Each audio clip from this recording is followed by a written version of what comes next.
When federal troops backed up police who cleared a path for the U.S. president, it was a signal from Donald Trump that he's willing to smash protests anywhere in the country. That is why I am taking immediate presidential action to stop the violence and restore security and safety in America. It would be unprecedented on such a scale, but not unheard of.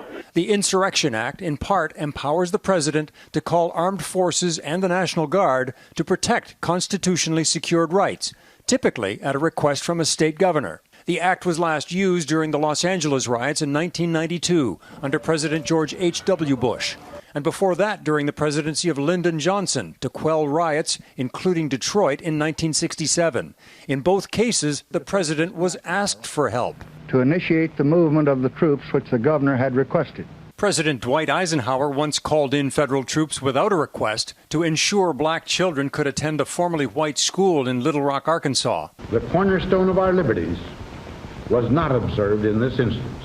And I don't think it should ever be used to enforce domestic law unilaterally against the will of a governor, particularly to move on peaceful protests. That is an entirely inappropriate use of Department of Defense resources. The president wants to talk about just looting. One state governor, Andrew Cuomo of New York, has said no thanks to federal troops. Other Democrats say the president's actions are unconstitutional.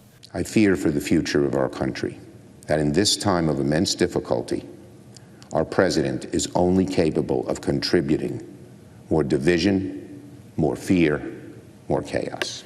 To stop the protests, Trump may be prepared to take on a constitutional challenge. He sees it as a kind of political threat to his presidency. I think he's demonstrated that he's willing to test constitutional boundaries and see where the chips fall.